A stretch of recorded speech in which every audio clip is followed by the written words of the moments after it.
On aura dans les mois à venir la problématique des personnes qui se sont radicalisées en prison et qui vont sortir du milieu carcéral. Donc on va rajouter, je dirais, un strate supplémentaire. De par la conjoncture actuelle et l'état d'épuisement de toutes les forces de sécurité, quid de notre capacité à agir dans un tel cas? J'ai d'énormes doutes. Je vous passe la parole dans un instant, il le fait. On va juste écouter ce qu'a dit Christophe Castaner il y a quelques instants à l'Assemblée nationale sur le fait que ce ne sont plus des casseurs, mais ce sont des brutes. Cette loi n'est en aucun cas une loi contre les Gilets jaunes. Elle est au contraire une loi qui doit préserver cette liberté-là de manifester. Cette loi n'est pas une loi de circonstance, c'est une loi de bon sens.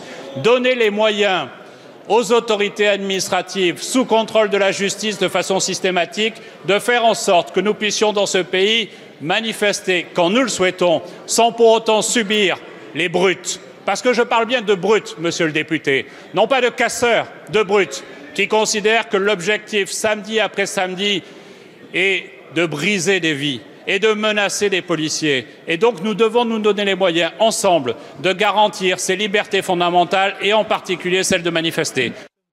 On parlera après des autorités, des autorisations administratives de manifester. Sur le mot employé par le ministre de l'Intérieur, des brutes, quelle est votre réaction? Qualifié parfois de quasi criminel parce qu'ils tentent d'assassiner des forces de l'ordre.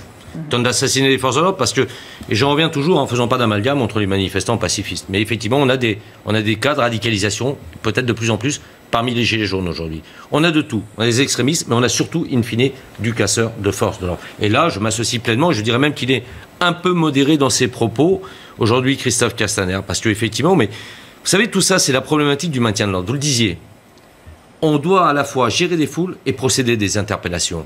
La question doit être posée aujourd'hui. Est-ce qu'on est en capacité physique, opérationnelle, de gérer des foules et systématiquement de vouloir faire des interpellations? Moi, je le dis très clairement, je pose la question et je pense que non. C'est deux choses différentes. C'est deux choses différentes. Les manifs qu'on connaissait traditionnellement, on prend par exemple celle du 1er mai. On arrive le 1er mai dernier, on arrive en fin de manif. Là, on cible les casseurs. Là, ils sont localisés. Là, on va aller les chercher. Que là, à la fois, on veut faire du chiffre, d'interpellation légitime, mais en même temps, on disperse les forces et on fragilise les forces. Il faut renforcer. J'ai entendu M. Bauer aussi dire qu'il faut Alain Bauer renforcer les forces de sécurité. Il a une mémoire un peu défaillante, parce qu'il a cautionné à un moment donné la déflation de plus de 8000 gardiens de la paix, dont presque 2000 au CRS. Donc vous voyez, c'est toute cette problématique, et on en revient encore à la... Castaner ne veut pas entendre parler d'une loi de circonstance, mais si c'est une loi de circonstance, ou du moins une loi des réactions, et comme là, une fois de plus, on la maintient de l'ordre, on est dans la réaction, alors qu'on aurait dû planifier ça autrement. Pour la question des lanceurs de balles de défense, on va écouter ce que disait Jérôme Rodriguez, le gilet jaune qui a été blessé gravement à l'œil samedi, place de la Bastille, et après on discute de cette question technique.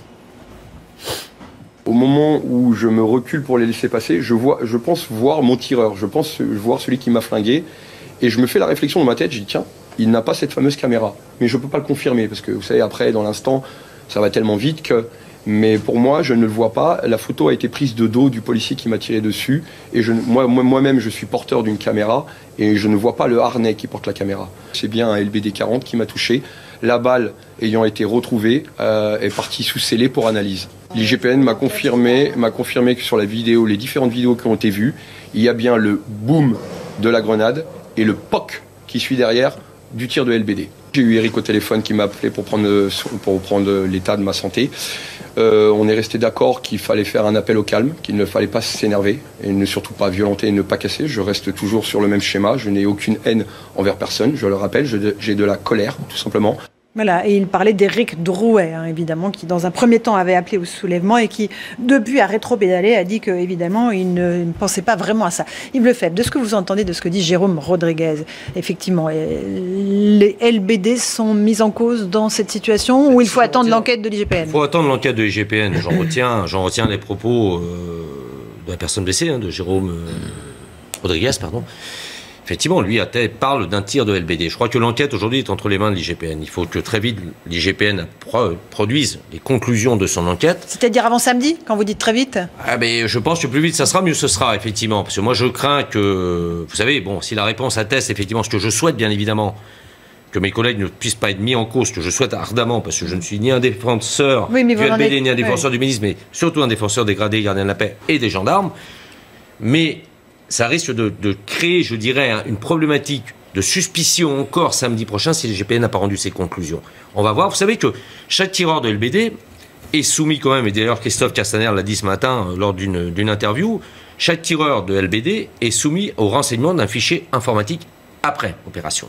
Au même titre que le lanceur d'une grenade de désencerclement ou d'une grille. Donc là, effectivement, il y a des renseignements. Aujourd'hui, je ne vois pas un seul de mes collègues ne pas renseigner parfaitement ces documents qui sont obligatoires pour essayer de détourner, je dirais, d'une quelconque enquête. C'est peu probable. Sur le fait qu'il n'avait pas de caméra, le policier en question. Je l'ai dit, moi, dès la semaine dernière, Christophe Castaner a annoncé ça, pareil, sur un plateau télé ou à l'Assemblée nationale. On va mettre des caméras. C'était état de siège, après, au ministère de l'Intérieur. Sur des caméras, il n'y en avait pas pour tout le monde. Ça, c'est une évidence. Notamment, et là, ils ne sont pas mis en cause, et bien évidemment, ce sont les CRS qui, eux, ne sont pas dotés. Et on avait bien évidemment, j'ai entendu aussi une porte-parole de la préfecture de police dire on va créer des binômes. Ben, bien sûr, on va couper les flics en 3 tranches bientôt. Non, mais c'est du grand n'importe quoi. Là, il a fait un effet d'annonce, Christophe Castaner, à l'emporte-pièce, alors qu'on savait tous et toutes qu'on n'avait pas les moyens matériels de doter tous les collègues de caméras piétons. D'ici samedi, non, Yves d'ici Lefebvre. samedi, bien évidemment, c'est impossible. C'est impossible. C'est impossible parce que là, ça doit se faire, je dirais, la doctrine du maintien de l'ordre telle que veut la revoir Castaner. Nous, on y est favorable dès lors qu'on met en place une méthodologie.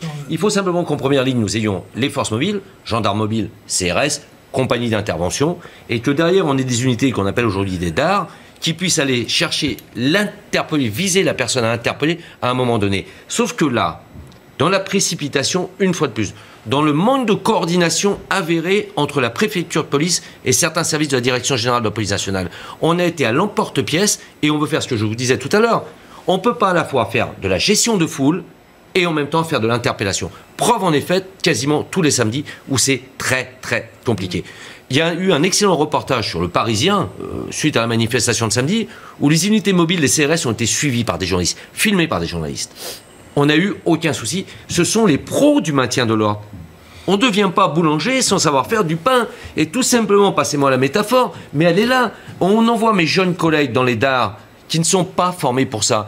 Faire interpeller en flagrant délit pour une BAC, c'est un métier aussi. C'est pas la même chose sur le maintien de l'ordre. Mais là, la responsabilité, elle en repose à nos décideurs en la matière. C'est pour ça, mais malheureusement, pour samedi, on n'aura pas le temps. Samedi d'après non plus. Ça demande un travail, je dirais, à moyen terme. Vous savez, on devait se revoir le 8 janvier. On est déjà rendu, sauf erreur de ma part, le 29 aujourd'hui, le 28 ou le 29. J'attends toujours de revoir le ministre de l'Intérieur pour commencer à en parler. Elle est où, la caméra? En plus, si vous la mettez sur la poitrine, vous allez avoir un beau zoom sur la main du tireur. Vous épaulez, vous ne pouvez pas. C'est impossible. Et il n'y avait pas eu d'études technologiques. Mais vous savez, le LBD, moi je suis prêt demain à débattre d'un autre moyen, je dirais un armement intermédiaire, ou de létalité intermédiaire, précisément. Nous, on n'a aucune appointance avec le fournisseur de LBD. Si demain on est capable de nous dire, vous avez cet armement intermédiaire, avec de meilleures données, organes de visée, mais on est de suite preneur. Tous mes collègues sont preneurs. Aujourd'hui, il apparaît qu'avec aussi l'évolution du maintien de l'ordre et surtout l'évolution de la déclinaison d'opérer des casseurs, aujourd'hui, il faut se poser réellement la question. Mais en attendant, ne nous retirez surtout pas le LBD. Moi, je vous le dis solennellement sur votre plateau, Laurence. Je me poserai la question, si jamais demain le Conseil d'État nous dit on lève le LBD. Décision demain du Conseil d'État. Demain, le Conseil d'État, a priori, si jamais le Conseil d'État avait la folie de dire on interdit l'utilisation du LBD, moi, je vais me poser la question, je ne laisserai pas mes collègues aller au casse-pipe samedi. Retrouvez toute notre actualité sur videopolice.com, la chaîne YouTube d'Unité SGP Police.